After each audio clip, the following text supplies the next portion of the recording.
And I'm really excited about the speaker because for me, the global impacts of blockchain technology is one of the most remarkable ones.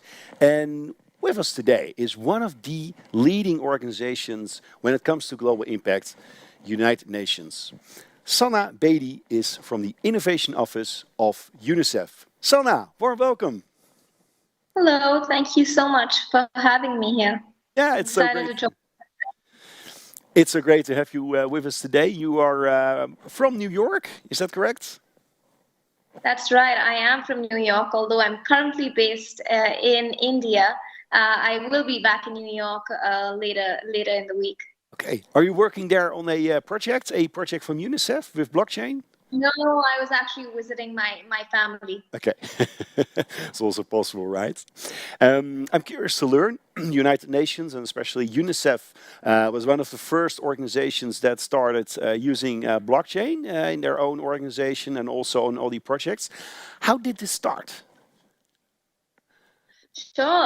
UNICEF's actually been exploring the use of blockchain since 2015, and we've gone very cautiously and carefully. We started by building our own capacity to think through the technical capabilities of blockchain, what it could do and what it couldn't do. And then we used our venture fund to make exploratory investments into 7 blockchain companies working on different blockchains and varying applications. I think at UNICEF, we believe that it can use some inherent aspects of blockchain, such as the public accounting mechanism. And we know that the world is changing quickly, right, as you mentioned. And we're working in 190 countries and with governments. And we're doing this to give opportunities to young people. And they're faced with a new digital future. And the reason we're exploring blockchain technology and launched the very first crypto fund is to build that institutional knowledge so that we're ready for a digitally financed future and to provide for results for children in this future. And in October 2019, we launched our crypto fund and became the very first organization within the United Nations to utilize cryptocurrency for official purposes. So the crypto fund allows us to receive, hold, and disperse cryptocurrency. It's the very first in the UN. And by distributing cryptocurrency in the UN, UNICEF, our donors, the recipients, as well as the public, can now track how we're spending our money through the crypto fund. Wow, there's so many very interesting points that you make. Let me start with, so it's not just that you're building applications, you're also investing in crypto projects. 7, you mentioned. What kind of projects should we think of? Sure. So I think so. There are 2 aspects to this, right? At an organizational level, especially when we're looking and working with blockchain technology, we're looking at using blockchain. I think we've seen, we've tested, failed, prototyped further, researched further, and now we're seeing that there be 3 sort of main use cases, which are investment ready, so say for UNICEF internal prototypes as well as investments. And the first of them being using blockchain as a ledger for information, especially when there's a question of mistrust, or when a common set of information is needed to be shared with a number of parties. Then what we've seen, the use of blockchain can be very, very effective and efficient in sharing the same information. We've done a few internal prototypes with this, but have also invested in 2 solutions, one being OS City. It's a digital certification project for government solutions and government processes. And the second is based in Mexico. We have a company that is doing digital prescriptions, and they're sort of digitizing the medicine industry. In the same breath, we also have StatWig in India that's connecting supply chain of vaccines using blockchain, and that's all of them are perfect examples of using blockchain technology as a ledger. On the other hand, we also have, of course, an example being the crypto fund, right, of using blockchain to really be able to transfer value between parties. So we're being able to provide connectivity, we're being able to use tokens to incentivize people to take positive actions towards society. These are all being able to transfer value. And then lastly, I think seeing a rise in the use of smart contracts and the ability to use logic on information on blockchain that can really create efficiencies that are different from the traditional systems. So we had an investment we made in Atix Labs. This was a solution based in Argentina, and they use blockchain-based contracts to digitize milestones as well as automate paperwork related to angel investing. And that's the classic example for us, where we're trying to run this innovation fund, and we're also investing in a solution that's automating processes for angel investing. And so those are some of investments that we've made through the fund, as well as solutions that we're seeing, or trends in areas that we're seeing that we can actually use blockchain for. Wow. There's so many exciting things that you mentioned, especially when it comes to the global impact of the technology. First of all, I'm curious to learn if there's people at home that think like, hey, I have this great idea, or I'm already building a great solution. They can basically go to the fund and maybe they get like an investment, or how does it work? Yes, of course. So as of today, the Innovation Fund is valued at about $35 million. We also hold 2,527 ETH and 8 Bitcoin. We provide up to $100,000 in investment for companies that are developing software or data-driven solutions using drones, extended reality, blockchain, and data science. So there are 4 tech areas that we're investing in. We provide up to $100,000. To date, we've made 113 investments across 67 countries.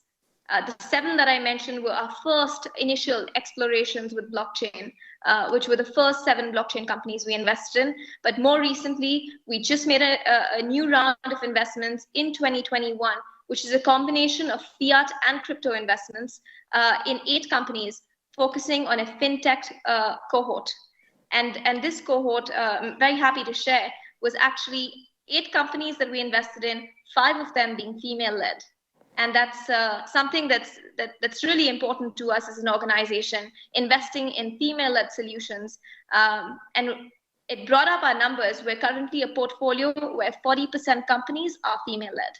That's really interesting to hear. And later in the session, actually, we have a speaker who has like an incredible initiative about like bringing more females into the blockchain ecosystem. So also really interesting to hear from your side that you are actually working on this. A little going back, it was really interesting to hear, first of all, of course, that like the massive reach of the projects. You know, when I still think about the United Nations, I'm thinking about the World Food Program with their incredible work in Syria. But when I hear from your side, there are so many projects that you're already invested in and working with. You mentioned in the beginning that people are now also able to donate in crypto to UNICEF, and that they can also track the donations. Is that correct? That is right. That is absolutely right. So at the moment, it's only the Innovation Fund that is positioned to accept donations in cryptocurrency. And yes, anyone can donate to the crypto fund. And then we do make these investments in startups, and these can be tracked real time. We also ask the companies that we invest in to keep crypto in crypto. So they also are required to make their transactions in crypto, meaning the donors can actually really track not just our investment in the company, but they can also see how the companies are spending that investment further. Interesting. Now, there's already questions coming in from the audience, and there is a question about NGOs in general. How can they adopt blockchain technology? What will be the key lesson? What would you advise others to focus on? I would say that, definitely what we have seen is that there's great amount of skepticism in what happens. There are a lot of the big announcements that come in the crypto space, which need to be taken with a grain of salt. And really, there's a need to build that capacity internally to be able to understand, account for crypto and crypto transactions internally, so that you're able to then explain it to your stakeholders. So that you're able to bring on, traditional international development space players, partners need not necessarily be the same as crypto donors, right? Why So we skeptic? need to have. Sorry, I'm really curious to learn why the skepticism. What is it? Is it like the fluctuation prices? Is it the energy use? Is it? So I think you said both, right? One is, of course, the volatility. It's definitely the volatility. There's a lot of the speak on, you shouldn't invest in the development space. You shouldn't be taking public money and putting public money into something that can be misused, that can get lost. But the world is changing so quickly.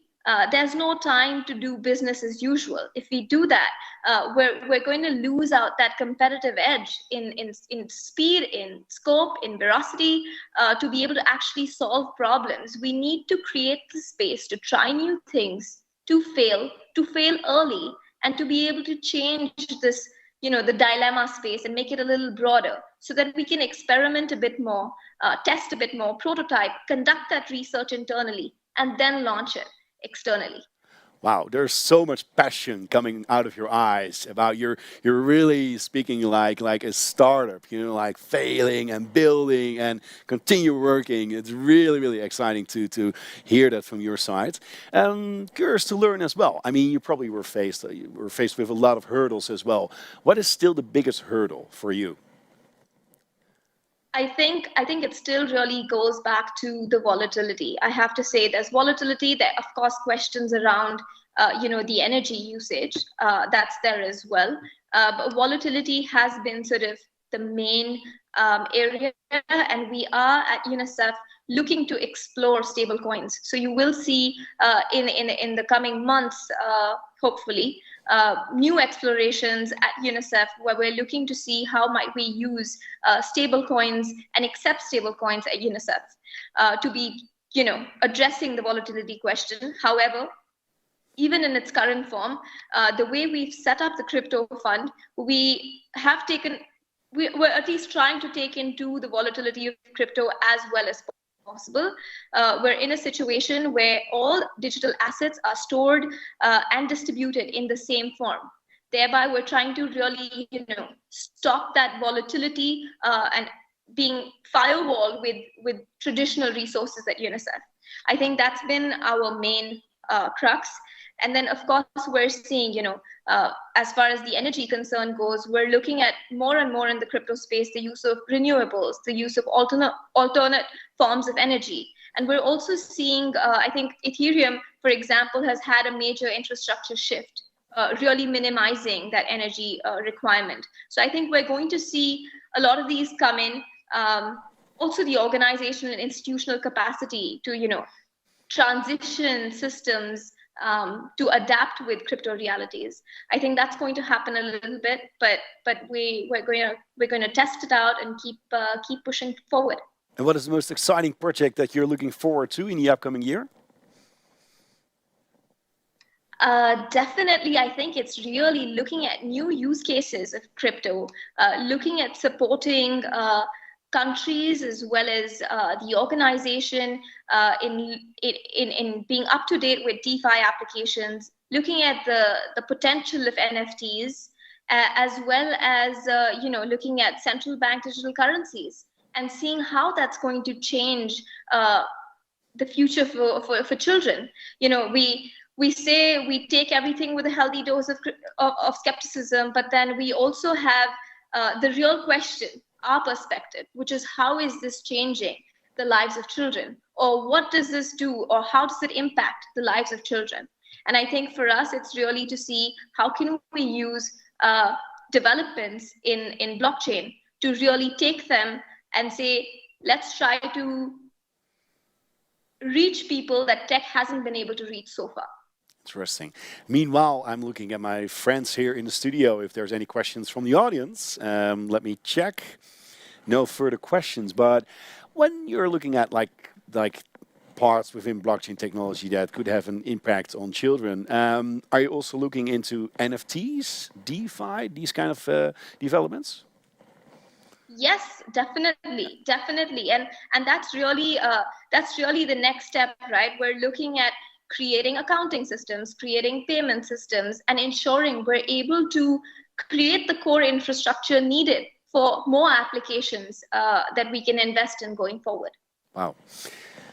Sanna Bedi from UNICEF, you really blew me away with all the incredible use cases, with the work that you're doing with UNICEF when it comes to blockchain and crypto on the global sphere. Thank you so much for joining us from India. Pleasure having you with our virtual events, and we're going to follow you and hopefully see you soon again at one of our future events. Thank you so much, and keep up the great work. Thank you very much, and thank you for having us join the session. All the very best.